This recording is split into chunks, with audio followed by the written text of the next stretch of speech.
Bonjour, bienvenue dans ce petit exercice sur la méthode de variation de la constante pour résoudre une équation différentielle.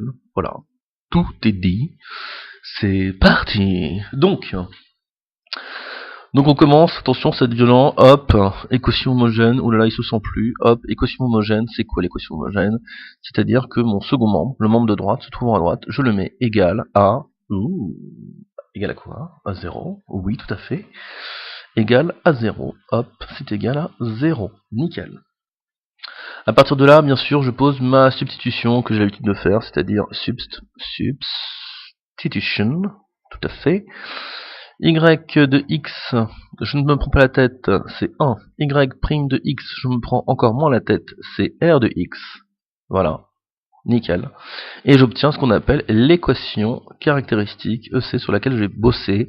Donc je transfère mon problème, entre guillemets, d'un problème d'une équadif à une équation algébrique à résoudre. On va dire ça comme ça. Donc ici j'ai mon R de x moins 1 sur x égale 0. Ici, vous savez gérer une équation, no problème. Le moins 1 sur x par à droite, ça devient plus 1 sur x, donc je me retrouve avec R de x qui est égal à 1 sur x. Waouh, phénoménal! On poursuit le boulot. Donc ici, c'est quoi ma primitive? Ok, grand R de x, ça va être, ma primitive, ça va être ln de x. Plutôt pas mal, le gars. Donc, je vais poser la solution générale de mon équation homogène. Donc, solution générale de l'équation homogène. Et ça, qu'est-ce que c'est, mon gars? Ben, ça va être assez simple. La solution générale de l'équation homogène, ça va être y... Oups, j'aurais dû garder le rouge, c'est joli. Ça va être y0 de x, je vais la noter comme ça, est égal à k exponentielle de grand Rx. Oui, pas mal, mais on peut mieux faire. C'est k exponentielle de ln de x, pas mal, mais on peut mieux faire. C'est égal à k fois x, pas mal, mais injustifié pour certains. Oui, ok, vous prenez pas la tête. Ici, pareil, j'ai déjà dit dans une autre vidéo, ça je le fais en cours une fois, ensuite on fait une forme d'abus de langage. C'est un abus de langage, hein, je m'en cache pas, ce que je suis en train de faire. Ici, mon x il est forcément positif, strictement positif, parce que sinon j'aurai un problème au niveau de la définition du logarithme népérien. Moi, il faudrait que j'en prenne sa valeur absolue privée de 0. Alors je pourrais sortir ici une valeur absolue de x, pourquoi pas, et exprimer la valeur absolue avec le jeu du double signe plus ou moins. Ensuite le plus ou moins je le colle dans k, ça me fait plus ou moins k, et plus ou moins k me donne une nouvelle constante que j'ai notée grand k, et ça me fait grand k fois x. Voilà. Donc en fin de compte, ce petit k là n'est pas le même que ce petit k là, et donc je suis en train d'écrire un abus de langage. Voilà. Mais vu que vous êtes pas con, vous avez pigé le truc, quoi. C'est bon les gars. Alors on poursuit. Donc maintenant je vais chercher ma solution particulière, c'est le but du jeu, mais pour trouver la solution particulière, il faut que je me base, on va faire d'autres couleurs, parce que j'aime bien les couleurs là, en ce moment, on va se baser là-dessus, d'accord? Cette chose-là, on va s'en baser, oups, ça passe. Donc, ma solution particulière, yp de x, je voulais prendre le blanc, j'ai pris le rose, tant pis. Donc ici, c'est égal à quoi? C'est égal à la même forme, d'accord? Mais cette fois-ci, ma constante devient une fonction. Donc c'est k de x fois x. Ici, je vous rappelle, k, c'était une constante, mais je l'ai changé. Je me suis dit, tiens, je vais la prendre en fonction, il faut fou, le mec, il va la prendre en fonction. Ça devient k de x, d'accord? Donc c'est vraiment ça le principe de la méthode de variation de la constante dans la résolution d'une EDO, d'une équation différentielle ordinaire. On y va franco et ça passe. Donc yp' de x, je poursuis. Donc ça c'est du u fois v. On étudie les dérivés, je vous rappelle, u'v plus e'u, donc ça me fait du k' de x fois x plus k de x. On est bon, impeccable. Et tout ça, qu'est-ce que je vais faire? Je vais injecter ce que j'ai trouvé. Injecter dans quoi? Injecter dans E, sinon ça serait pas marrant. Donc, je pose des idées. Yp' c'est x, k' de x, plus k de x, là on est bon, ça sent bon.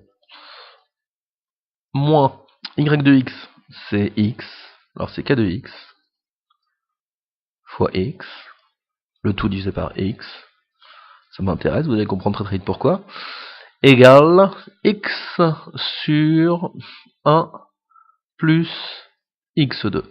Donc là, il faut nettoyer, hein, on a un peu des... faut faire l'homme de ménage, ça va passer tout seul. X sur x, bim, bim, ça dégage, ça c'est cool. Je poursuis le job, je poursuis le taf, la gk de x, signe opposé. Donc ce terme-là, il va dégager avec ce terme-là. Nickel, je me ramène à xk' de x égale à x sur 1 plus x carré. On peut procéder à une petite chose supplémentaire, je vais la noter en rose. Ce x-là, que je vais entourer, tout à fait, et ce x-ci, tout à fait.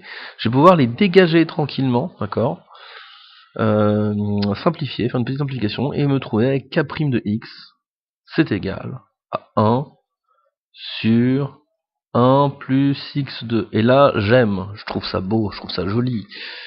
C'est du Mozart. Enfin bref. Donc ici, pourquoi je trouve ça joli? Parce que la primitive de cette chose-là, je la connais très bien. Je sais pas pour vous, mais pour moi, je sens... ça sent de l'arc tangente. Tout à fait, tout à fait. Donc, pareil, petit nuage, juste pour dire que je vais...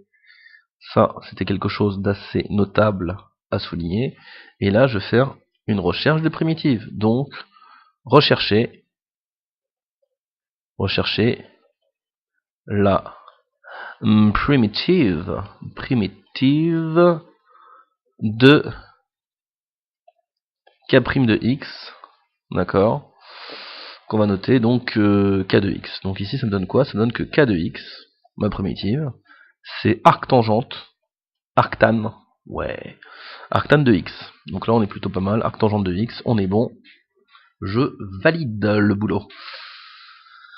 Je poursuis un peu le job, donc arctangente de x, là on est bon. Donc, ma solution particulière, je vais la noter, solution particulière de E. Donc ici, je trouve comme solution particulière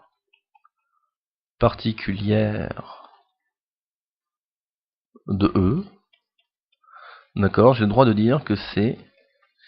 Alors, maintenant c'est du Lego, donc faut tout réunir. C'est quoi YP? YP, c'est K de X fois X. Et K de X, il vaut arctangente de X. Donc c'est égal à X fois arctangente de X. Et ça, c'est cool. Donc on est bon. Donc voilà, on en est là. C'est plutôt pas mal. Et maintenant, on va chercher, donc le but du jeu, c'est comme trouver la solution générale de E. Hein. Donc ici, on cherche la solution générale de E. Oh, que c'est design, que c'est bien écrit. Solution générale de E, c'est quoi? Ça va être mon Y de X. Y de X, ma solution générale, ça va être la solution de l'équation homogène, la solution générale de l'équation homogène. Je vous rappelle générale parce qu'il y a une constante qui se balade, donc quelle que soit la constante, ça va être bon. Plus la solution particulière de l'équation E. Voilà, particulière, j'ai pas de constante, ce n'est qu'une partie de mes solutions, donc je me retrouve avec un y de x qui est égal à y de 0.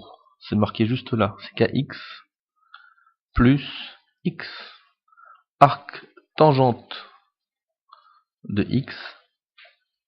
Et tout ça on peut finir sur y de x, donc la solution que je cherche, c'est k plus